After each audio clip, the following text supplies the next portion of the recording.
కీర్తనీయుడా, స్తోత్రార్హుడా, స్తుతులపైన ఆసీనుడా, స్తుతులకు పాత్రుడా, దేవదూతల స్తుతుల కంటే భూమి మీద ఉన్న మా స్తుతులే గైకొనాలని మీరు ఇష్టపడి మీరు తొంగి చూస్తూ ఎవరు వివేకముతో నన్ను వెతుకుతారని, ఎవరు నన్ను స్తుతించి ఘనపరుస్తారని మా వైపు మీరు నిదానించి చూస్తున్నందుకు మీకు స్తోత్రాలు.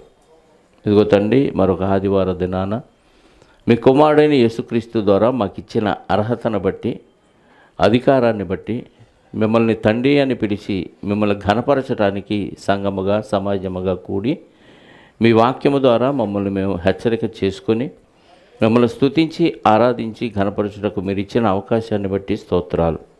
ఇప్పటి వరకు మంచి స్తుతి ఆరాధన కార్యక్రమాన్ని జరిగించారు, అందును బట్టి స్తోత్రాలు చెల్లిస్తూ ఈ సందర్భంలో ఇంకా కొన్ని మాటలు మేము ఆలోచించుటకు సిద్ధపడుతూ ఉండగా మనిషి యొక్క భావోద్వేగాల గురించి ఈరోజు కూడా ఒక అద్భుతమైన భావోద్వేగం గురించి మేము ఆలోచించుటకు మీ సహాయాన్ని, మీ ఆత్మ సహాయాన్ని కోరుకుంటూ ముందుకు సాగే భాగ్యాన్ని మాకు అనుగ్రహించమని మా రక్షకుడు నీ ప్రియకుమారుడైన క్రీస్తు యేసు యొక్క పునరుద్ధానము కలిగిన నామములో ప్రార్థించి అడిగి వేడుకొనుచున్నాను పరలోకపు తండ్రి, ఆమెన్. చేరువచ్చిన మీ అందరికీ ప్రభు అయిన క్రీస్తు నామములో నా శుభములు, వందనాలు. అమెరికన్ అసోసియేషన్ సైకాలజీ వారు 6 భావోద్వేగాల గురించి తెలియచేశారు అని మనం నేర్చుకున్నాం. అందులో మొదటిది సంతోషం, 2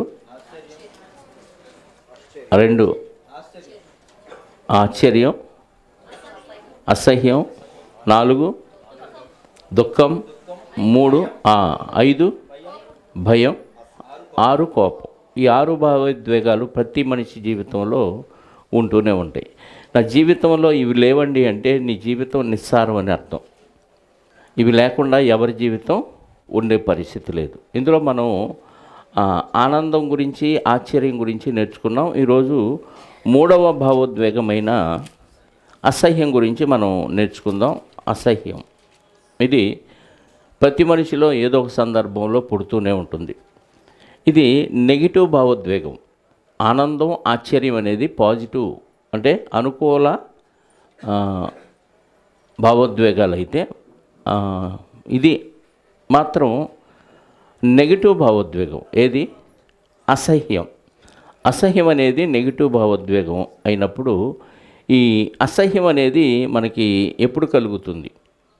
ఎవరి జీవితంలోనైనా అసహ్యం అనేది మనకి ఎప్పుడు కలుగుతుంది అని మనం ఆలోచిస్తే, మనకి నచ్చనివి ఏవైనా చూసినప్పుడు, నచ్చని మాటలు విన్నప్పుడు, నచ్చని పరిస్థితులు కలిగినప్పుడు మనకి అసహ్యం కలుగుతుంది. ఎలా ఉంటుంది మొహం? ఒకసారి పెట్టండి. అసహ్యం పెట్టాలంటే అసహ్యమైన మాటలు వినాలి, అసహ్యమైన మాటలు కార్యక్రమాలు చూడాలి, అసహ్యమైన స్పర్శ తగలాలి. ఇవి పంచేంద్రియాల ద్వారా జరుగుతాయి. పంచేంద్రియాలు అంటే కన్ను, ముక్కు, చెవి, నోరు, చర్మం. ఇవి 5టిని పంచేంద్రియాలు అంటారు.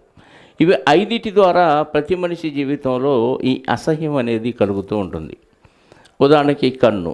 కంటికి ఏది చూస్తే మనకి అసహ్యం అనిపించిందో ఆ వస్తువును చూసినప్పుడల్లా మన ఫేస్ ఎక్స్ప్రెషన్స్ మారిపోతూ ఉంటాయి. అంటే కంటికి మనకి నచ్చనివి ఏవైనా మనం చూసినప్పుడు అసహ్యం కలుగుతుంది. అలాగే చెవికి ఎప్పుడు అసహ్యం కలుగుతుంది. మన దేహంలో ఆ ఎక్స్ప్రెషన్ ఎప్పుడు వస్తుందంటే మనం వినకూడని మాటలు, అంటే మనకి ఎవరి గురించి అయితే నచ్చదో, ఎవరి గురించి అయితే పడదో అలాంటి వ్యక్తుల గురించి మనకి సంబంధించిన వ్యక్తులు ఎవరైనా పొగుడుతున్నారనుకో, మనకేమనిపించింది అంటే వాళ్ళ పేరు నా దగ్గర ఎత్తొద్దు, నాకు వాళ్ళంటేనే, వాళ్ళ పేరు అంటేనే, ఆ పేరు వింటేనే అసహ్యం అనిపించింది కదా. నచ్చనివి చూసినప్పుడు, కంటితో చూసినప్పుడు మనకు అసహ్యం అనిపించింది. నచ్చని వ్యక్తుల గురించి మనకి మన దగ్గర ఎవరైనా పొగిడితే మనకు అసహ్యం అనిపించింది. తర్వాత అది ముక్కుకి దుర్వాసన వచ్చినప్పుడు వెంటనే ఫేస్ ఫీలింగు మారిపోద్ది. అశుద్ధం దగ్గరికి వెళ్ళామనుకోండి, అది కంపు కొడుతుంది అనుకోండి. మురికాల దగ్గరికి వెళ్ళామనుకోండి, అది కంపు కొడుతుంది. వెంటనే ఫేస్ ఎక్స్ప్రెషన్స్ ఎలా ఉంటుంది?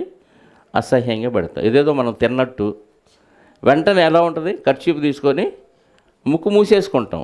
ఇది ముక్కు ద్వారా మనకి కలిగే అసహ్యం. ఇక టేస్ట్, నోరు. నోటికి ఒక్కొక్కరికి ఒక్కొక్కటి అసహ్యం. కొంతకి స్వీట్ పడదు. స్వీట్ ఎప్పుడైనా నాలుక మీద పడగానే వాళ్ళ ఫేస్ మారిపోతూ ఉంటుంది. కొంతమంది కూలింగ్ పడదు, కొంతమందికి చేదు పడదు, కొంతమంది కారం పడదు. అవంటే వాళ్ళకి అసహ్యం. అలాంటి టేస్ట్ ఏదైనా నాలుక మీద పడితే వాళ్ళ ఎక్స్ప్రెషన్స్ ఎలా ఉంటాయి? వెంటనే అసహ్యానికి దారితీస్తాయి. అలాగే చర్మం, 5వ పంచేంద్రియం ఏంటి? చర్మం. ఈ చర్మానికి స్పర్శ అంటారు. మనకి ఇష్టమైన వాళ్ళు అలా టచ్ చేస్తే ఆనందంగా ఫీల్ అయిపోతూ ఉంటాం. అదే మనకు నచ్చని వాళ్ళు ఊరికి అలా చెయ్యేశారనుకో మన మీద, నువ్వు అలా చెయ్యి బాకు, నాకు తేళ్ళు జర్లు పాకినట్టుగా అసహ్యంగా మనం తేలులాగా మొహం పెట్టేస్తాం. అంటే వాళ్ళ స్పర్శ మనకి పడదు, అసహ్యం కదా. కొన్ని శబ్దాలు వింటున్నప్పుడు కూడా మనకి అసహ్యం పుట్టిద్ది. ఇసుక బండ మీద వేసి ఇలా ఒకలాంటి శబ్దం వచ్చేటప్పుడు గీస్తే కొంతమంది రోమాలు ఎలా ఉంటాయి? నిక్కబడుచుకుంటాయి. అది ఎక్కువ మందికి ఉండే ఎలర్జీ కదా. ఆ ఫేస్ ఎలా మారిపోతుంది, అబ్బా అలా చేయొద్దు అంటాం. వాళ్ళు రుద్దుతున్నంతసేపు మన ఫీలింగ్ ఇక మైండ్ బ్లాక్ అయిపోద్ది. చిరాకుగా మొహం పెడతాం. అంటే కొన్ని విన్నా, కొన్ని చూసినా, కొన్ని తిన్నా, కొన్ని వాసన చూసినా, కొన్ని స్పర్శలు మనకి తగిలిన మనకి అసహ్యం. ఇది ఖచ్చితంగా మన పంచేంద్రియాల ద్వారా ప్రతి మనిషి జీవితంలో కలిగేవి. అయితే భూమి మీద మనం కొన్నిటిని అసహ్యించుకుంటేనే దానివల్ల మనకు మేలు జరుగుతుంది. కొందరు మనల్ని అసహ్యించుకుంటేనే దానివల్ల మేలు జరుగుతుంది. ఇప్పుడు మనం ఏవి అసహ్యించుకుంటామో మనం జనరల్గా విన్నాం. కంటితో నచ్చనివి చూసినప్పుడు, చెవితో నచ్చని విన్నప్పుడు, ముక్కుతో చెడు వాసన చూసినప్పుడు, నోటితో మనకు నచ్చని రుచులు టేస్ట్ చేసినప్పుడు, చర్మం మీద మనకి అభ్యంతరమైన వ్యక్తుల స్పర్శ తగిలినప్పుడు మనకి అసహ్యం వేసిద్ది. ఇప్పుడు దేవుడి దృష్టిలో ఎలా ఉండాలి? మనుషుల దృష్టిలో అసహ్యం మంచిదా చెడ్డదా? అసహ్యం వలన మనకు లాభం ఉందా నష్టం ఉందా కూడా ఆలోచించాలి. అసహ్యం వలన మనకు లాభం ఉందా నష్టం ఉందా కూడా ఆలోచించాలి. ఒకసారి యోబు గ్రంథం 19వ అధ్యాయము, యోబు గ్రంథం 19వ అధ్యాయము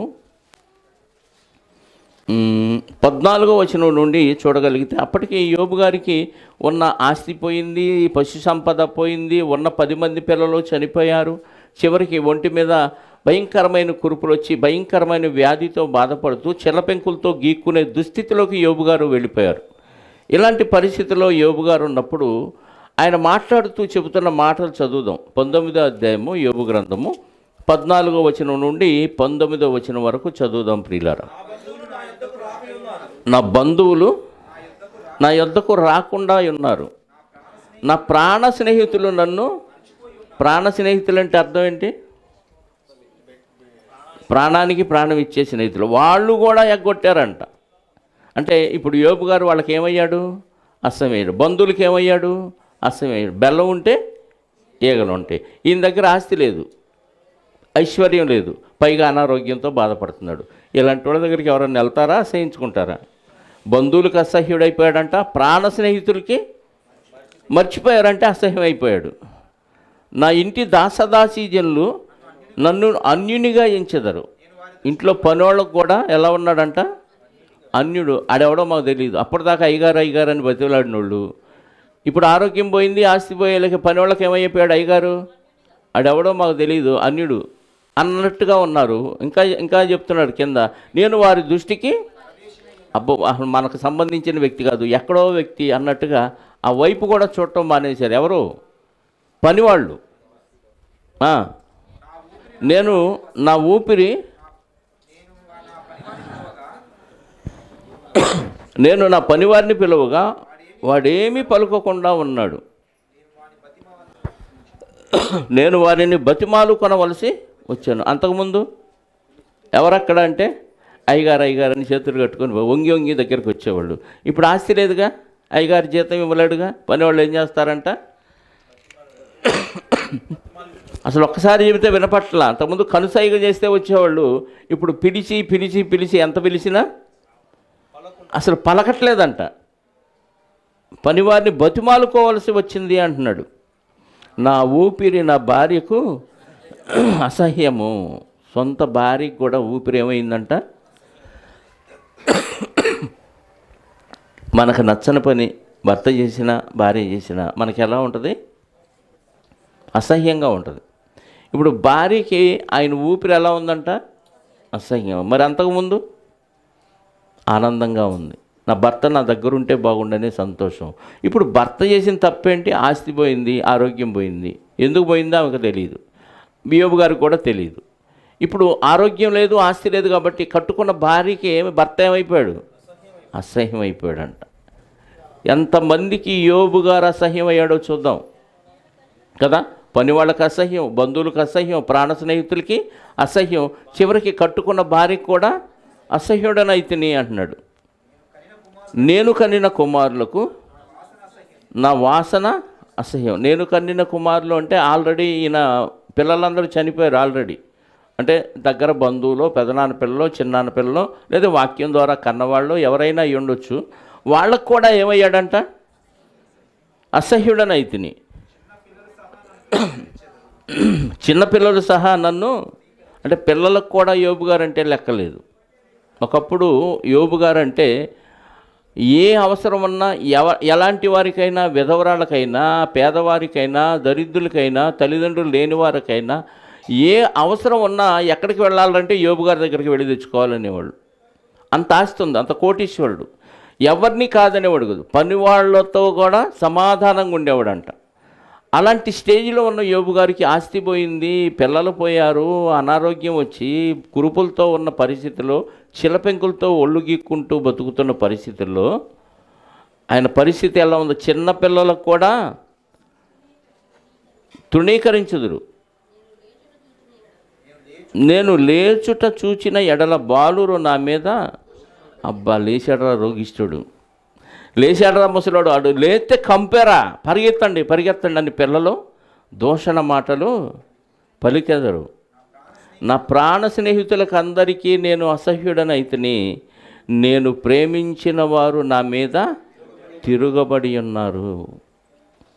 ఇప్పుడు యోబు గారి విషయంలో అందరి పరిస్థితి ఎలా ఉంది? కట్టుకున్న భార్య దగ్గర నుంచి, చిన్నపిల్లల దగ్గర నుంచి, పనుల వరకు ఎలా ఉంది పరిస్థితి? అసహ్యం. ఒకప్పుడు యోబు గారు అంటే ఆకర్షణ. వెళితే యోబు గారి దగ్గరికే వెళ్ళాలి. ఆయన చేతికి ఎముక లేదు, ఏదైనా దానం చేస్తాడు, ఏది కాదండు, ఎవరిని కాదండు. పేదవారికి ఆహారం పెట్టకుండా ఆయన భోజనం చేయడంట. 31వ అధ్యాయంలో ఉంటుంది, తీయొద్దు ఇప్పుడు. చాలా గొప్ప కార్యక్రమాలు చేశాడు. అంత దాన ధర్మాలు చేసిన యోబు గారు ఈరోజు పరిస్థితి ఎలా అయిపోయింది? అసహ్యంగా మారిపోయింది. ఇప్పుడు ఈ అసహ్యంగా మారిపోయిన పరిస్థితి యోబు గారికి వచ్చింది అంటే యోబు గారికి మంచిదా చెడ్డదా? మనకే ఈ పరిస్థితి వస్తే మనకు మంచిదంటామా చెడ్డదంటామా? వాళ్ళు నన్ను అసహించుకుంటున్నారు, మనకేమనిపించింది? అమ్మయ్య వాళ్ళు అసహించుకుంటున్నారు, నాకు మంచిదే అనుకుంటామా? అసలు నన్ను ఎందుకు అసహించుకోవాలి? ఒకప్పుడు నా దగ్గర తిన్నారు కదా, నేను పెడితే విన్నారు కదా, నేను పెడితే అన్నీ అనుభవించారు కదా, మేలు చేసినప్పుడు ఆ మేలు కూడా జ్ఞాపకం రాదా ఈరోజు వాళ్ళకి అని మనం తోలనాడుతూ ఉంటాం. ఎవరు అసహించుకున్నా మనం తట్టుకోలేము కదా. మన పిల్లలే చీపో నీతో పచ్చి అన్నదనుకోండి, మనకేమనిపించింది? వీడు నేను పెట్టి తిని వీడికి చూడు ఎంత గర్వం వచ్చిందో, నాతోనే పచ్చి అంటాడని మనకు బాధ కలిగింది. మరి అప్పటిదాకా ఉన్న బంధువులు, స్నేహితులు, ప్రాణ స్నేహితులు, పనివారు మరీ విచిత్రం.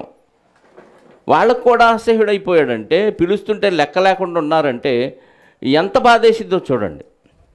ఇలాంటి పరిస్థితుల్లో యోబు గారు ఈ అసహ్యాన్ని అనుభవించాడు. దాన్ని బట్టి యోబు గారికి అసహ్యం, అందరికీ యోబు గారు అసహ్యుడు అవటం మేలా కీడా ఆయనకి? కొన్ని వచనాలు మనం సామెతల గ్రంథంలో చూడగలిగితే సత్యాన్ని వ్రాశాడు సొలొమోను గారు. వాస్తవాన్ని అక్కడ రాయటం జరిగింది. 14వ అధ్యాయము సామెతల గ్రంథం 20వ వచనం. దరిద్రుడు తన పొరుగు వారికి అసహ్యుడు, ఐశ్వర్యవంతుని ప్రేమించువారు అనేకులు. దరిద్రుడు ఎప్పుడు పొరుగు వారికి అసహ్యుడు. ఆడెప్పుడు దరిద్రమేనండి, వాడు ఎదగడండి, వాడు అంతేనండి, దిక్కుమాలినోడండి. ఉన్నవాళ్ళు వాడి గురించి మాట్లాడుకుంటారు. గొప్పోడికి దరిద్రుడు ఎప్పుడు అసహ్యుడు. అలా పట్టించుకోరు. అసలు అక్కడ మనిషి ఉన్నాడన్న విషయమే వీళ్ళు గుర్తుపెట్టుకోరు. వాళ్ళ ప్రవర్తన అలా ఉంటుంది. ఎంత మంచి మాట రాశాడు చూడండి, దరిద్రుడు తన పొరుగువానికి అసహ్యుడు. అలాగే 19వ అధ్యాయము 7వ వచనం, అదే యోబు గ్రంథం 19వ అధ్యాయము 7వ వచనం, 19వ అధ్యాయము 7వ వచనంలో, బేదవాడు తన చుట్టములందరికీ అసహ్యుడు, అట్టివానికి స్నేహితులు మరి దూరస్తులగుదురు. బేదవానికంట చుట్టాలందరికీ బేదవాడు అసహ్యుడే. ఎంతమంది బంధువర్గం ఉన్నా ఒక ఫ్యామిలీ ఆ బంధువుల్లో పేదోడైతే మిగతా వాళ్ళందరూ వీడిని పిలవరు. దేనికి? ఎందుకు? మన స్థాయికి వాడు తగ్గవాడు. అసహ్యం అని పక్కన పెట్టేస్తారు, ఈజీగా వేస్ట్ గాడ్రా అన్నట్టుగా పక్కన పెట్టేస్తాడంట.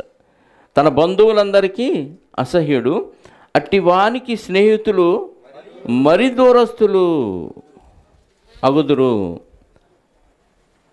స్నేహితులు కూడా ఏమైపోతారంట? ఈ విషయాలు ఖచ్చితంగా యోబు గారి విషయంలో నెరవేరినాయి. మనుషులు ఎప్పుడు నీ దగ్గర పదవో ఆస్తో లేదా అందమో లేదా ఇంకా డబ్బో ఇలాంటివి ఏమన్నా ఉంటే ఏం చేస్తారు? బెల్లంలాగా దగ్గరకు వస్తారు. ఏమీ లేకుండా పోతే, అందుకని మనం ఏం చేయాలి? ఇప్పుడు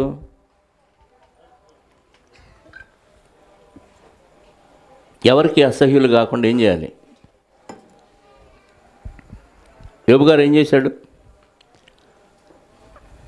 మనం ఏం చేస్తామంటే, డబ్బుంటే అందరూ గౌరవిస్తారు కాబట్టి డబ్బు సంపాదించాలి, నాకు డబ్బు సంపాదిస్తే ప్రతివాడు నా ముందు తలంచాలి, నాకు లోబడాలి అనుకొని డబ్బు సంపాదనే ధ్యేయంగా ప్రవర్తించే వాళ్ళు ఉన్నారు. ఇలాంటి వాళ్ళు ఈ రోజు నన్ను అసహించుకున్నారు కదా, వాళ్ళే నన్ను పొగడాలి అని వాళ్ళు గొప్పగా డబ్బు సంపాదించుకునే కార్యక్రమంలో పడతారు. అలా నువ్వు డబ్బు సంపాదించుకున్నా గౌరవం ఇచ్చింది నువ్వు సంపాదించిన డబ్బుకో పదవికో తప్ప నీ కాదు. అవునా? నువ్వు సంపాదించిన పదవికో డబ్బుకో ఇస్తారు తప్ప పర్సనల్గా నిన్ను బట్టి ఎవరైనా నిన్ను అసహించుకోకుండా గౌరవిస్తారంటే ఎవరు అలాంటి గౌరవాన్ని ఎవరు? మనుషులు అసహించుకున్నా మనం దేవుడు అసహించుకునే విధంగా బతకూడదు. మనకేమో దేవుడు అసహించుకున్నా పర్లేదు, మనుషులు పొగిడితే చాలు అనుకుంటాం. మనుషులు అసహించుకోకుండా ఉండటానికి ప్రయత్నం చేస్తాం. కానీ దేవుడు అసహించుకునే విధంగా మన బ్రతుకుందేమోనని ఆలోచన చేయమండి. ఎంతమంది ఇన్ని విధాలుగా అసహించుకుంటున్నా యోబు గారు ఒక్కళ్ళనే ఒక్క మాట అనలేదు. ఎందుకంటే దేవుడు అసహించుకోకుండా ఉంటే చాలు అనుకొని వీళ్ళందరి చీత్కారాలు అసహ్యాలని భరించాడు యోబు గారు. అలా భరించటం వల్ల యోబు గారికి ఏమొచ్చిందో చూడండి. అదే యోబు గ్రంథం 42వ అధ్యాయము, యోబు గ్రంథం 42వ అధ్యాయము. దేవుడు అసహించుకోలేదు, ప్రజలందరూ అసహించుకున్నారు. చివరికి కట్టుకున్న భార్య కూడా అసహించుకోవటం వల్ల యోబు గారికి ఒరిగిందేంటి అని మనం ఆలోచిస్తే 11వ వచనం, అప్పుడు అతని సహోదరులందరూ తన అక్క చెల్లెళ్ళందరూ అంతకుముందు అతనికి పరిచయములైన వారును వచ్చి అతనితో కూడా అతని ఇంట అన్నపానములు పుచ్చుకొని, అంటే దేవుడు పెట్టిన పరీక్ష అయిపోయింది. యోబు గారికి అన్ని దేవుడు డబల్ ఇచ్చాడు. ఎన్ని గొర్రెలు పోయినాయో అంతకి డబుల్ ఇచ్చాడు, ఎన్ని గాడిదలు పోయినాయో అన్నిటికీ డబుల్ ఇచ్చాడు, ఎంత పంట పోయిందో అన్నిటికీ డబుల్ ఇచ్చాడు, ఎంతమంది సంతానం చనిపోయారో మరలా సంతానాన్ని పుట్టించాడు దేవుడు. అన్ని ఆశీర్వాదాలు, డబల్ ఆశీర్వాదాలు పొందుకున్నాడు. మనుషులు అసహించుకున్న దేవుడు అసహించుకునే విధంగా ప్రవర్తించలేదు కాబట్టి ఇప్పుడు యోబు గారికి అన్ని దేవుడు డబల్ ఇవ్వటాన్ని బట్టి మళ్ళీ చెదరిపోయిన వారు, అంతకుముందు అసహించుకున్నవారు ఏమయ్యారో చూడండి. అతనితో కూడా అతని ఇంత అన్నపానములు పుచ్చుకొని యెహోవా అతని మీదికి రప్పించిన సమస్త బాధను గూర్చి ఎంతలేసి దుఃఖములు పొందితివని అతని కొరకు దుఃఖించుచు అతన్ని ఓదార్చిరి. ఏదంట? అయిపోయింది, పరీక్ష అయిపోయింది, ఆస్తి పోయింది, భార్య అసహించుకుంది, బంధువులు, స్నేహితులు, పిల్లలు, పనివాళ్ళు అందరూ అసహించుకున్నారు, అయిపోయింది. ఇప్పుడు దేవుడు అతన్ని పరీక్షలకు మెచ్చి అతను పాస్ అయ్యాడని అతనికి అన్ని డబుల్ ఇస్తే ఇప్పుడు కలిసి వచ్చింది కదా. అందరూ ఇప్పుడు వచ్చి ఏం చేస్తున్నారో తెలుసా? అయ్యా యోబు అని ఏడుస్తూ, మనకు వచ్చు కదా ఏడుపు, దానికి ఒక రాగం ఉంటుంది ఏడుపుకి కూడా కదా, ఏడుపు రాగం అది. వెనక బ్యాక్గ్రౌండ్ పెప్పెప్పి అని మ్యూజిక్ వచ్చింది అనుకోండి, ఇంకా రసవత్తరంగా ఉంటుంది అది ఆ డైలాగులు. అయ్యా యోబు నువ్వు ఎన్ని కష్టాలు పడ్డావయ్యా అని ఆ యోబుతో పాటు అయిపోయిన ట్రాజడీని గుర్తు చేసుకొని ఏడుస్తున్నారంట. ఎంత లేసి దుఃఖములు పొందితివని అతని కొరకు దుఃఖించుచు. అతన్ని ఎప్పుడు ఓదార్చాలి? ఒకడు ఓదారిస్తే ఎప్పుడు ఓదార్చాలి? దుఃఖిస్తే ఎప్పుడు దుఃఖించాలి? ఆయన బాధలో ఉన్నప్పుడు ఏం పర్లేదు ఓర్చుకో, దేవుడు మేలు చేస్తాడు, మేము ఉన్నాం కదా అని ఆయనకి ఏదన్నా సహాయం చేయాలి, అది ఓదార్పు. లేదా యోబు గారితో పాటు కూర్చొని ఏడవాలి, ఎప్పుడు ఆయన బాధల్లో ఉన్నప్పుడు, ఆయన ఇబ్బందుల్లో ఉన్నప్పుడు వచ్చి కూర్చొని ఓదార్చాలి. వీళ్ళు ఎప్పుడు వచ్చారు? అన్నీ కలిసి వచ్చిన తర్వాత, బెల్లం మళ్ళీ తయారైన తర్వాత, ఈగలన్నీ వచ్చి మళ్ళీ గడిచిపోయిన సందర్భాలు జ్ఞాపకం చేసుకొని ఏం చేస్తున్నారంట? సమస్త బాధను గూర్చి ఎంత లేసి దుఃఖములు పొందితివని అతని కొరకు దుఃఖించుచు అతన్ని ఓదార్చిరి. ఇదియూ కాక ఒక్కొక్కడు ఒక్కొక్క వరహాను, ఒక్కొక్కడు బంగారు ఉంగరమును అతనికి లేనప్పుడు ఇవ్వచ్చుగా. పేదవాడు ఆస్తిపోయింది, ఏమీ లేదు, భయంకరమైన పరిస్థితిలో ఒళ్ళు గోక్కుంటూ ఉన్నాడు, డాక్టర్కి చూపించుగా ఆయన ఒక వరహ ఇవ్వచ్చుగా, ఉంగరాలు తెచ్చి ఇవ్వచ్చుగా. కానీ అప్పుడు ఎవరు? ఎందుకు? ఇప్పుడు పెట్టే స్థితిలో ఉన్నాడు యోబు గారు. అంటే మనం ఎవరికి గిఫ్ట్లు ఇస్తాం? తిరిగి ఇచ్చేవాడికే ఇస్తాం. ఇవ్వలేడు అనుకుంటే ఏం పైసా కూడా జారం కదా, వాడు మనకు అసహ్యుడు అయిపోతాడు. కానీ మనుషులందరి దృష్టిలో యోబు గారు అసహ్యుడు అయిపోయినా దేవుని దృష్టిలో అసహ్యుడు కాలేదు. దేవుని దృష్టిలో మంచిగా ఉన్నాడు కాబట్టి, దేవుడు అతన్ని ఆశీర్వదించాడు కాబట్టి, అన్ని సమృద్ధిగా డబల్ ఇచ్చాడు కాబట్టి, ఇప్పుడు ప్రజలు కూడా మళ్ళీ యోబు గారి దగ్గరకు వచ్చి నాటకాలు ఆడుతున్నారు. ఈ నాటకాలు నిజమైన ప్రేమ నాటకాలండి. అంటే మనం ఏమి నేర్చుకోవాలంటే, మనం అసహించుకునే విషయాలు తీసి పక్కన పెట్టండి. మనుషులు మనల్ని అసహించుకున్నా దేవుడు అసహించుకునే విధంగా మన ప్రవర్తన ఉండకూడదు. ఏమర్థమైంది? అట్లాండి ఏమర్థమైంది మనకి? మనుషులు అసహించుకున్నా దేవుడు అసహించుకునే మనం ప్రవర్తించకూడదు. ఒక మాట సామెతల్లో చూద్దాం. సామెతల గ్రంథము 3వ అధ్యాయము 32వ వచనం. సామెతల గ్రంథం 3వ అధ్యాయము. కుటిలవర్తనుడు. ఇప్పుడు యెహోవాకు అసహ్యంగా మనం ఉండకూడదంటే ఏ ప్రవర్తన కలిగి ఉండాలి? యథార్థవంతుడుగా, యథార్థవంతులకు ఆయన. ఇప్పుడు దేవుడికి అసహ్యుడిగా మనం ఉండకూడదంటే మనలో ఏముండకూడదు? కుటిలత్వం అంటే లోపల కుళ్ళు పెట్టుకొని ఉండటం చూసారా? లోపల ఒకటి పెట్టుకొని బయటకు నవ్వుతూ అక్క భలే ఉండవు, అన్న భలే ఉండవు, వందనాలు అంటాడు. లోపలేమో వీడు ఎంత దరిద్రుడు, ఇది చూడు ఎంత పనికి మాలిందో అనుకుంటాం. అది ఉంటేనంట దేవుడికి అసహ్యుడు. దేవుడికి అసహ్యుడు అయితే చనిపోయినాక ఏమైపోతారు? చీపో అంటాడు అంతే. ఎక్కడికి? నరకానికి. ఇప్పుడు దేవుడు అసహించుకుంటే మనం బతుకుందా? దేవుడు అసహించుకుంటే మనకు బతుకుండా? మనం దేవుడు అసహించుకోకపోయినా పర్లేదు, దేవుడు ఏమనుకున్నా పర్లేదు, కానీ మనుషులు పొగడాలనుకుంటాం. మనుషుల దగ్గర ఏదో ప్రేమ సంపాదించాలనుకుంటాం, ఆ దయ సంపాదించాలనుకుంటాం. కాబట్టి దేవుడి దగ్గర మాత్రం ఇవన్నీ సంపాదించుకోవాలనుకోం. అందుకే లోపల అన్నీ పెట్టేసుకొని బయటకు మాత్రం ఏదో నవ్వుతూ అలా పలకరిస్తూ జనాలతో నాటకాలు ఆడుతూ ఉంటాయి. ఇందాక యోబు గారి దగ్గరకు వచ్చిన బంధువులు ఎలాగైతే లోపల ఒకటి పెట్టుకొని బయటకు వచ్చి గిఫ్ట్లు ఇచ్చారో, అప్పుడు ఏడుస్తూ ఓదార్చారో, మన పరిస్థితి కూడా లోపల ఒకటి పెట్టుకొని బయటికి అలా ఉంటే దేవునికి అసహ్యుడు. ఇంకా దేవునికి అసహ్యమైన కార్యక్రమాలు కొన్ని ఉన్నాయంట. 6వ అధ్యాయంలో రాయబడినాయి. 16వ వచనం 6వ అధ్యాయము. యెహోవాకు అసహ్యమైనవి 6 ఉన్నాయంట. ఇప్పుడు కుటిల వర్తనం ఎలాంటిది? లోపల ఒకటి పెట్టుకొని బయట ఒక రకంగా ప్రవర్తిస్తే అది దేవుడికి అసహ్యమైంది. ఇది కాక మళ్ళీ ఇంకా కొన్ని ఉన్నాయంట 6. 7 ఆయనకు హేయములు. అవేమనగా అహంకార దృష్టియు, రెండు వచ్చినాయి. ఒకటేంటి? అహంకార దృష్టి అంటే నాకేంటి అనే ఒక ధైర్యంతో, అది దేవుని విషయంలో కాదు, లోక సంబంధం విషయంలో నేనేంటి ఆడికి లోబడేది, నేనేంటి ఆడికి నమస్కారం చేసేది, నేనేంటి ఆడి మాట వినేది, ఆ మాట నేను వినేదేంటి, ఇలాంటి ఆలోచనలు కలిగి కళ్ళు నెత్తికెక్కినాయి అంటారు చూసారా. అలాంటి దృష్టి కళ్ళతో చూసేది కాదు. ఈ దృష్టి ఎదుట వాళ్ళకంటే నేను గొప్పోడిని, గొప్పదాన్ని అని ఫీల్ అవుతాను చూసారా, అది అహంకార దృష్టి. ఇది దేవునికి అసహ్యం. ఇప్పుడు మనం ప్రార్థనలో మమ్మల్ని మేము తగ్గించుకుంటున్నాం అంటున్నాం. ఎంత తగ్గించుకుంటున్నాం? అందరికంటే అల్పుడు ఎవడైనా ఉన్నాడో ఆడికంటే తగ్గించుకుంటే అది తగ్గింపు. తగ్గింపు జీవితం అంటే అన్నీ వదిలేసి పరువు, ప్రతిష్ట, ఒళ్ళు వంగిద్దా లేదా ఇవన్నీ తీసేసి దిగజారుడుగా దేవుని పని ఎంత ఉంటే అది చేయటమే తగ్గింపు. అది చేయట్లేదంటే మనలో ఏ దృష్టి ఉంది? నేనా, ఆ పనా, ఇది మనం చేసే పని, మన లెవెల్కి చేసే పని కాదు అనే ఫీలింగ్ నీలో ఉందనుకో, ఆలోచన ఉందనుకో, నీలో ఏ దృష్టి ఉన్నట్టు? అహంకార దృష్టి. ఇది దేవునికి అసహ్యమైన దృష్టి. మనం బయటికి చెప్తానే ఉంటాం, నాకు అసలు అహంకారమే లేదంటాం. కంప్లీట్గా పుష్టిగా ఉంది ఆ కారం. ఏ కారం అది? గొడ్డు కారం కంటే ప్రమాదకరమైంది అహంకారం. ఇది ఉంటే దేవుడికి అసహ్యం అంట. రెండోది కళ్ళలాడు నాలుక, అంటే అబద్ధాలు చెప్పింది.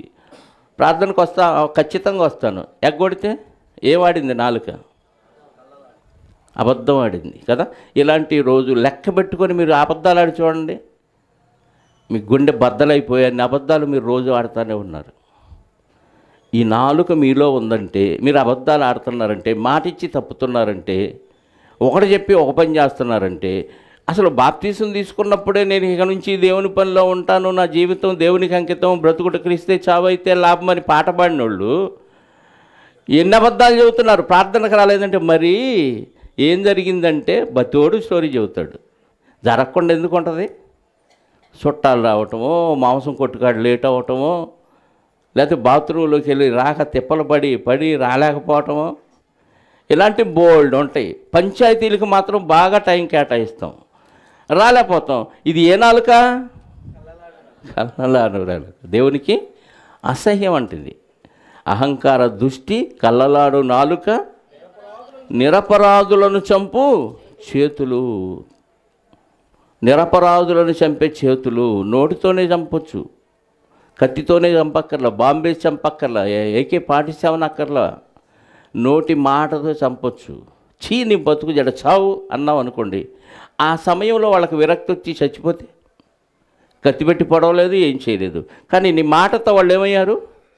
చచ్చిపోయారు. నువ్వు నరకానికి బో అన్నావు అనుకోండి, ఏమైనట్టు? చంపినట్టు. నిరపరాధులను చంపు చేతులు. ఇంకా ఇది దేవునికి అసహ్యం. దుర్యోచనలు యోచించు హృదయమును. చెడు ఆలోచనలు లోపల పెట్టుకునే హృదయం కూడా దేవుడికి అసహ్యం. కీడు చేయుటకు త్వరపడి పరిగెత్తు పాదములు. లేని వాటిని పలుకు అబద్ధ సాక్షియు. అన్నదమ్ములలో జగడములు పుట్టించువాడును.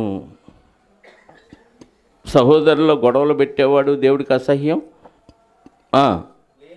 లేని వాటిని పలికే అబద్ధ సాక్షియు. అన్నదమ్ముల్లో జగడాలు పుట్టించేవాడు. కీడు చేయుటకు త్వరపడి పరుగులెత్తు పాదములు. ఈ పాదాలు అందరికీ ఉన్నాయి. నువ్వు ఉదయం నుంచి సాయంత్రం వరకు కీడు చేయటానికి పరిగెత్తున్నాయా నీ పాదాలు? మేలు కొరకు పరిగెత్తున్నాయా? మేలంటే పరలోకం వెళ్ళటానికి నీ పాదాలు కదులుతున్నాయా? భూమి మీద నిన్ను నువ్వు పోషించుకొని చనిపోయి నరకానికి పోవటానికి పాదాలు కదులుతున్నాయా? త్వరపడతాయి అంట పాదాలు. అమ్మో ఆఫీస్ టైం అవుతుంది, స్కూల్ టైం అవుతుంది, బస్ టైం అవుతుంది, ఆ టైం ఈ టైం పరిగెత్తి పాదాలు. తిన్నామో లేదో కూడా లెక్క చేయదు. కీడు చేయుటకు పరిగెత్తు పాదాలు. మేలు చేయటానికి పరిగెత్త వెళ్దాంలే, తొందరే ఉంది, ఏమంటారులే, ఏమన్నంటే ఇంకో మందిరం ఉంది. ఎన్ని మందిరాలు లేవు, ఆ మందిరమే దిక్క. ఇలాంటి ఆలోచనలో మేలు చేయుటకు పరిగెత్తు ఈ పాదాలు, కీడు చేయుటకు పరిగెత్తే పాదాలు దేవునికి అసహ్యం అండి. ఏమంటే మనకు బుద్ధి రావటానికి చెప్తున్న మాటలు, భావోద్వేగం పొంగి పొరలాలి. ఎప్పుడు వాటిని చూసినప్పుడు అసహ్యపడటం కాదు, వాటిని చూసి కూడా అసహ్యపడకుండా ఉండే టాలెంట్ మనకుంది. ఇప్పుడు అశుద్ధం అంటే లెటిన్ అంటే ఎవరికైనా అసహ్యం. పలానోడు కాలు జారిపోయి సెప్టిక్ ట్యాంక్లో పడ్డాడు అనగానే మన ఫేస్లు ఎలా ఉంటాయి? అసహ్యంగా ఉంటాయి. మన పిల్లాడు కూర్చుంటే కడిగావుగా, అదేంటి? అది అసహ్యం కాదు, ఆనందంగా కడుగుతాం. అదే వేరే వాళ్ళదైతే అసహ్యం. అంటే అశుద్ధాన్ని చూసినా అసహ్యించుకోకుండా ఉండొచ్చు అనడానికి ఎగ్జాంపుల్ చెప్పాను. చెడు వాసన వస్తుంది, అదే చెడు వాసనకి అలవాటు పడిపోయి కాలువల పక్కన కాపురాలు చేసేవాళ్ళు ఉన్నారా? మురికి కాలువల పక్కన వాళ్ళకి అసహ్యం ఎట్టుండారా ఈ కంపులు అనిపించింది మనం కొత్తగా వెళితే. కానీ వాళ్ళు దానికి అలవాటు పడిపోయారు. ఈ బాహ్య సంబంధమైన పంచేంద్రియాలతో ఉన్న ఈ కార్యక్రమాలకు అసహ్యపడే విషయంలో మనం రాజీ పడవచ్చు, తప్పులేదు. కానీ దేవుని విషయంలో రాజీ పడ్డామనుకోండి, భయంకరమైన నిత్య నరకానికి వెళ్ళిపోయే ప్రమాదం ఉంది. ఎన్నోని 6 కరవు 7 హేయములు అంటున్నాడు. అహంకార దృష్టి, కళ్ళలాడు నారుక, నిరపరాధులను చంపు చేతులు, దుర్యోచనలు యోచించు అంటే చెడు ఆలోచన చేసే హృదయము, కీడు చేయుటకు త్వరపడి పరిగెత్తు పాదములు, లేని వాటిని పలుకు అబద్ధ సాక్షులు, అన్నదమ్ముల్లో జగడములు పుట్టించువాడు. ఇద్దరి మధ్య గొడవలు పెట్టేవాళ్ళు కూడా దేవునికి అసహ్యులు. ఇలాంటి లక్షణాలు మన దగ్గర ఉన్నాయి అనుకోండి, వెంటనే మార్చుకోవాలి. ఎందుకు? నేను దేవుడికి అసహ్యం కాకూడదు, మనుషులకు అసహ్యుడినైనా అసహ్యురాలనైనా పర్వాలేదు అనుకోవాలి. అర్థమైందా? మరొక వచనం చూద్దాం. లూకాసు వార్త 16వ అధ్యాయము 15వ వచనం. లూకాసు వార్త 16వ అధ్యాయము 15వ వచనం. ఆయన, మీరు మనుషుల ఎదుట నీతిమంతులని అనిపించుకునేవారు కానీ దేవుడు మీ హృదయములని ఎరుకును, మనుష్యులలో ఘనముగా ఎంచబడినది దేవుని దృష్టికి అసహ్యము. మనుషుల దృష్టిలో ఎలా ఉంటుందంట? ఘనంగా ఉంటుంది, కానీ దేవుడి దృష్టిలో అసహ్యం.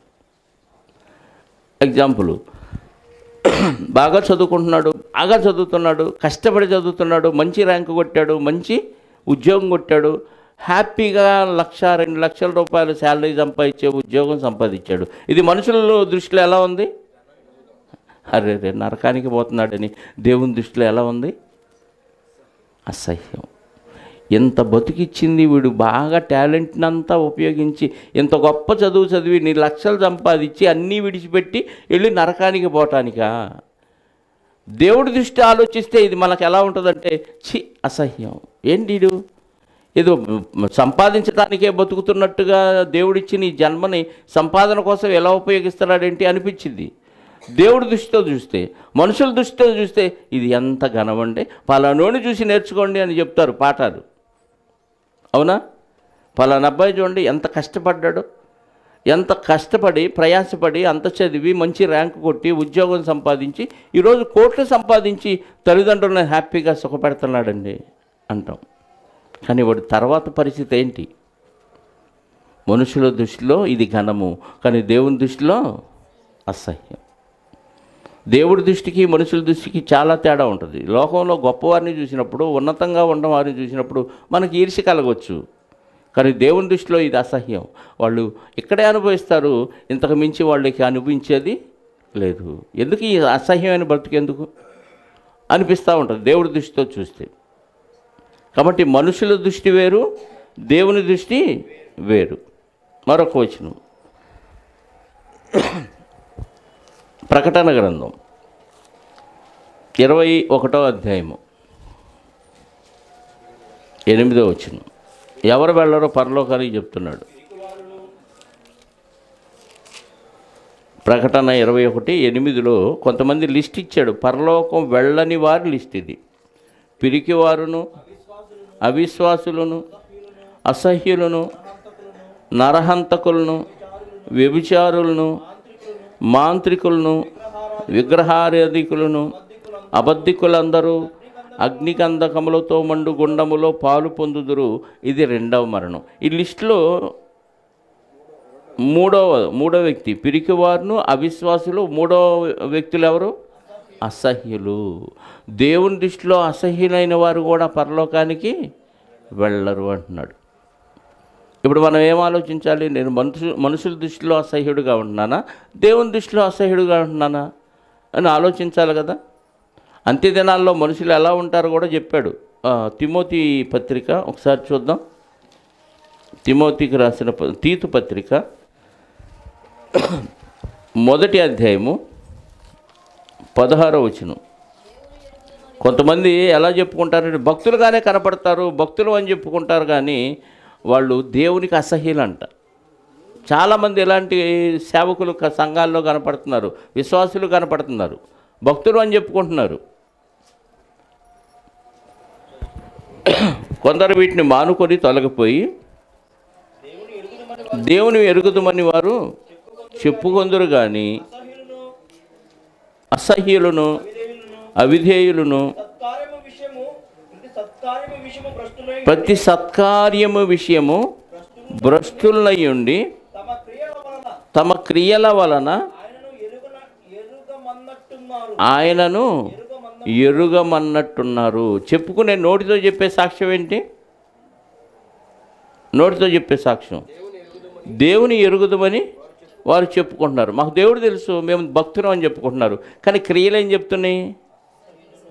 వారు అసహ్యులను అవిధేయులు ప్రతి సత్కార్యం విషయమై భ్రష్టులై ఉండి తమ క్రియల వలన ఆయనను ఎరుగమ. పనులు చూస్తేనేమో దేవుడిని ఎరిగిన పనులు కాదు, మాట చూస్తేనేమో భక్తుని మాట. ఎలా ఉంది? మాటలేమో మేము భక్తులు, ప్రార్థన చేస్తాం, చర్చికి వెళ్తాం అని అంటున్నారు, కానీ క్రియలు చూస్తే అసహ్యమైన క్రియలు. ఎవరి దృష్టిలో? దేవుడు తెలిస్తే ఎలా ఉండవు. దేవుడు తెలిస్తే దేవుడికి ఇష్టమైన పనులు చేస్తాడు. దేవుడు తెలియనోడే దేవుడికి అసహ్యమైన పనులు చేస్తాడు. దేవుడు తెలిసి కూడా దేవుడికి అసహ్యమైన పనులు చేస్తున్నారంటే ఇది ఇలాంటి బ్యాచే. దేవుడు నాకు తెలుసు, నేను భక్తుడని చెప్పుకొని ఇలాంటి కార్యక్రమాలు ఇంకా చేస్తున్నామంటే మనం భక్తులమా భక్తిహీనులమా? తెలియని వాళ్ళు దేవుడికి ఏది అసహ్యమో తెలియదు కాబట్టి వాళ్ళు చేసేస్తారు. దేవుడు తెలుసు అని చెప్పుకున్న వాళ్ళు కూడా ఈ పైన ఇంతకుముందు చదివిన విషయాల్లో ఏవేవైతే ఉన్నాయో దేవుడికి నచ్చనివి, అసహ్యమైనవి, అవి ఇంకా మనం చేస్తున్నామంటే అర్థం భక్తులమని నోటితో చెప్పుకుంటున్నాం, కానీ మనం ఎలాంటి వాళ్ళమంట? అవిధేయులు. కాబట్టి మనం ఏం చేయాలంటే దేవుడికి అసహ్యమైనవన్నీ మనం అసహించుకోవాలి. ఏం చేయాలి? దేవుడికి అసహ్యమైనవన్నీ మనం అసహించుకోవాలి. యోబు గారు అదే చేశారు. 1:1 చూడండి. యోబు గ్రంథం 1వ అధ్యాయం 1వ వచనం. యోబు గ్రంథం 1వ అధ్యాయం 1వ వచనం. ఊజు దేశమందు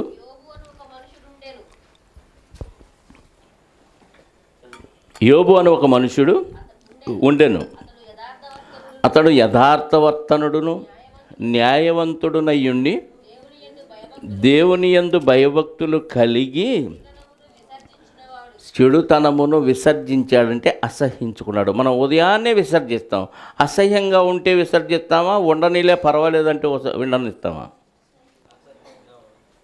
మళ్ళీ విసర్జించిన దానివైపు చూడాలన్నా కన్ను చూడబుద్ధి కాదు, స్మెల్ చూడాలన్నా చూడబుద్ధి కాదు. విసర్జించాడు యోబు గారంటే ఏం చేసినట్టు? దేవుడికి నచ్చనివి నాకొద్దు అనుకొని విడిచిపెట్టాడంట. విసర్జించాడంటే వాటిని అసహించుకున్నాడు యోబు గారు. అందుకే మహాభక్తుడయ్యాడు. ఎంత భక్తుడయ్యాడంటే సాతాను దూరలేనంత భక్తుడయ్యాడు. మన భక్తిలో సాతాను ఎంటర్ అవ్వటానికి ట్రై చేస్తాడు మన దగ్గరికి. ఎలా? నీకే బలహీనత ఉందో ఆ బలహీనతను వాడుకొని ఎంటర్ అయిపోతాడు. అసలు ఏ బలహీనతలు లేవు, అన్నిటినీ అసహించుకున్నావు. దేవుడు ఏవి అసహించుకున్నాడో మనం కూడా అవే అసహించుకున్నాం అనుకోండి, ఇక వాడు ఎంటర్ అవ్వటానికి దారే ఉండదు. దేవుడు చుట్టూ కంచేస్తాడు. అంటే మన చుట్టూ మన కంచె వేసుకునే కెపాసిటీ మనకే ఇచ్చాడు దేవుడు. ఎలా? దేవుడు అసహించుకున్న వాటిని అన్నింటినీ మనం అసహించుకుంటే ఆటోమేటిక్గా మన చుట్టూ కంచబడింది. అపవాది ఎంటర్ అవటానికి అవకాశమే ఉండదు. ఒకవేళ దేవుడు అసహించుకునే వాటిలో కొన్ని మనం వదిలేసామనుకో, అసహించుకోకుండా, ఆ సందుజాలోడికి అందులో నుంచి దూరి మనల్ని శోధిస్తాడు, పడగొడతాడు. ఇప్పుడు యోబు గారి విషయంలో ఏమీ కుదరలా. ఎందుకు? దేవుడు అసహించుకున్నవన్నీ అసహించుకొని దేవుడు ఏవైతే చేయమన్నాడో అవన్నీ చేస్తున్నాడు కాబట్టి వాడు ఎంటర్ అవటానికి అవకాశం లేకుండా దేవుడు చుట్టూ, యోబు గారి కుటుంబం చుట్టూ కంచె వేశాడు. ఇప్పుడు ఎంట్రన్స్. కాబట్టి పర్మిషన్ ఎక్కడికి వెళ్ళి తెచ్చుకోవాల్సి వచ్చింది? దేవుడి దగ్గరికి వెళ్ళి పర్మిషన్ తెచ్చుకునే పరిస్థితి వచ్చింది.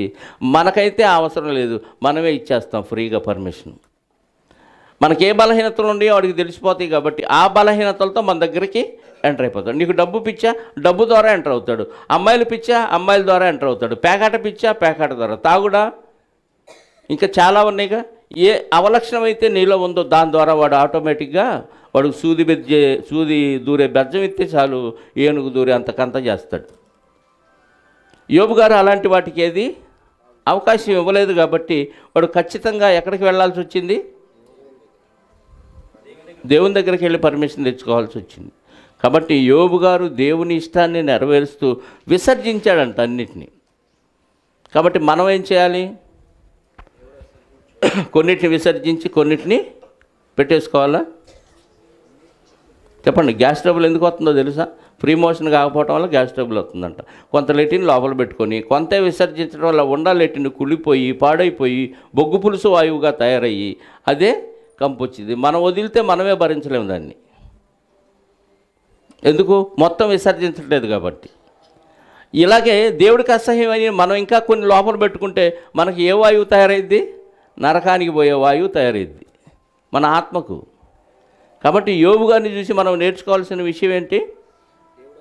దేవుడు అసహించుకున్నాడు కాబట్టి మనం కూడా అసహించుకోవాలి. మరొక రెఫరెన్స్ రోమాపత్రిక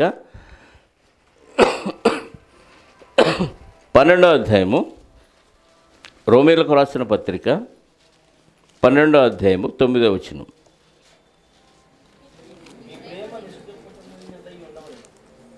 రోమాపత్రిక 12వ అధ్యాయము 9వ వచనం. నీ ప్రేమ నిష్కపటమైనదై ఉండవలెను, చెడ్డదానిని అసహించుకొని మంచిదానిని హత్తుకొని ఉండుడి.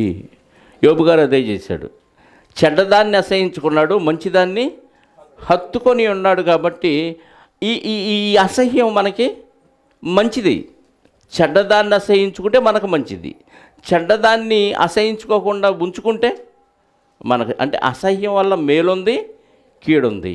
మనం దేన్ని అసహించుకోవాలో దాన్ని అసహించుకుంటే మనకు మేలు. అసహించుకోవాల్సిన వాటిని ఉంచుకుంటే మనకేంటి? కీడు. కాబట్టి చెడ్డవాటిని అసహించుకొని మంచిదాన్ని హత్తుకొని ఉండుడి అంటున్నాడు. కాబట్టి చెడ్డదాన్ని మనం అసహించుకోవాలి. అలాగే యోధాపత్రిక 22-23 వచనాలు.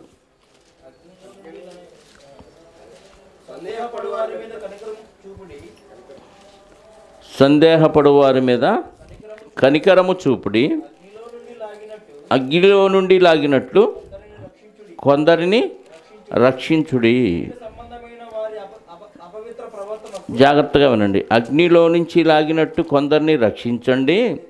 శరీర సంబంధమైన వారి అపవిత్ర ప్రవర్తనకు ఏమాత్రము నొప్పుకొనక దేనిని వారి శరీర సంబంధమైన అపవిత్ర ప్రవర్తనను అసహించుకోవాలి, ఆ వ్యక్తిని కాదు. అయ్యో ఇలాంటి ప్రవర్తన కలిగి ఉన్నాడని ఆ ప్రవర్తన అసహించుకోండి కానీ వ్యక్తిని కాదు. అపవిత్రమైన ఏమాత్రము ప్రవర్తనకు ఏమాత్రము నొప్పుకొనక దాన్ని అసహించుకొనుచు భయముతో కొందరిని కరుణించుడి. ఒక వ్యక్తిని మనం రక్షించాలంటే ఆ వ్యక్తిని ద్వేషించకూడదు. ఏం చేయాలి? ఆ వ్యక్తిలో ఉన్న నెగిటివ్ పాయింట్ ఏదైతే ఉందో దాన్ని అసహించుకోవాలి. వ్యక్తిని అసహించుకుంటున్నాం మనం, ఇక్కడే ఎవరిని రక్షించలేకపోతున్నాం. వ్యక్తులను అసహించుకుంటే మనం ఎవరిని రక్షించలేము. అతనిలో ఉన్న బలహీనత ఏదో, శరీర సంబంధమైన అపవిత్రత ఏదైతే ఉందో దాన్ని అసహించుకొని ఆ వ్యక్తిని కరుణతో రక్షించాలి. ఇలా రక్షించటం వల్ల మనం ఏం చేస్తాం? అగ్నిలో నుంచి లాగినట్టు కొందరిని రక్షించినప్పుడు అప్పుడు మనకు మేలు. మనకి కీడు ఎప్పుడంటే ఆ వ్యక్తిని అసహించుకున్నప్పుడు మనకి కీడు, ఆ వ్యక్తిలో ఉన్న బలహీనతను అసహించుకున్నప్పుడు మనకి మేలు. అంటే దేన్ని అసహించుకోవాలో దాన్ని అసహించుకుంటేనే మేలు, దేన్ని అసహించుకోకూడదో దాన్ని అసహించుకుంటున్నాం. దేవుడు వ్యక్తిని అసహించుకోమన్నాడా, వ్యక్తిలో ఉన్న బలహీనతను అసహించుకోమన్నాడా? ఈరోజు తల్లిదండ్రులైనా పిల్లలైనా ఫ్రెండ్స్ అయినా ఎందుకు విడిపోతారంటే వాళ్ళ ప్రవర్తన అసహించుకోవట్ల, వాళ్ళు ఆ వ్యక్తినే ద్వేషిస్తున్నారు కాబట్టి విడిపోతున్నారు, కొట్లాడుకుంటున్నారు, గొడవలు పడుతున్నారు, కోర్టుల దాకా వెళ్తున్నారు. ఎందుకు జరుగుతుంది అంటే ఈ చిన్న టెక్నిక్ తెలియక. దేవుడు క్లారిటీతో చెప్పాడు, అతనిలో ఉన్న అపవిత్రమైన ప్రవర్తనకు ఏమాత్రము ఒప్పుకొనక, అంటే ప్రేమిస్తేనే అతనికి వాక్యం చెప్పి రక్షిస్తాం, అతన్నే ద్వేషిస్తే అసహించుకుంటే ఇంకెవ్వరిని మనం రక్షించడం, ఎవరితో కలిసి ఉండలేం. కాబట్టి ఏ వ్యక్తిని మనం అసహించుకోకూడదు, అతనిలో ఉన్న ఆ తప్పుని అసహించుకోవాలి. అర్థమైందా? మరొకటి 97వ కీర్తన, కీర్తనల గ్రంథం 97వ అధ్యాయము 10వ వచనం.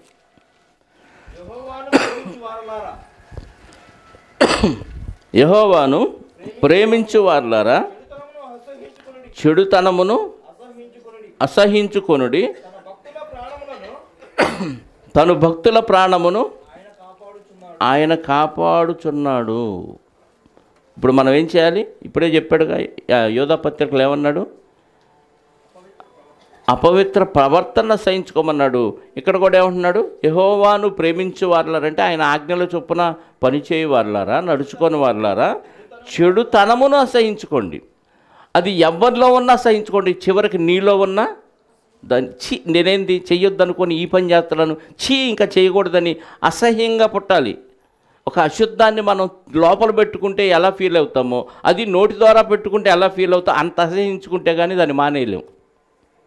ఇది దేవునికి ఇష్టం లేని పని, ఇది చెడుతనం. దేవుడు అసహించుకుంటే నా బతుకేమైపోద్దా అనే భయంతో మనలో అలాంటి అసహ్యకరమైన ఆలోచనలు కానీ అలాంటి క్రియలు కానీ ఏమన్నా ఉంటే వాటిని అసహించుకోవాలి. అప్పుడు దేవుడు వాడిని ఏం చేస్తాడంట? తన భక్తుల ప్రాణమును, అంటే మనలో ఉన్న అసహ్యతను కానీ మనలో ఉన్న చెడును కానీ ఎదుటివారిలో ఉన్న చెడును కానీ అసహించుకోనలేదనుకో, మనం భక్తులు అవుతామా భక్తిహీనులు అవుతామా? అప్పుడు దేవుడు కాపాడతాడా? కాపాడ్డా? ఆయన భక్తులను ఆయన కాపాడునని ఉంది.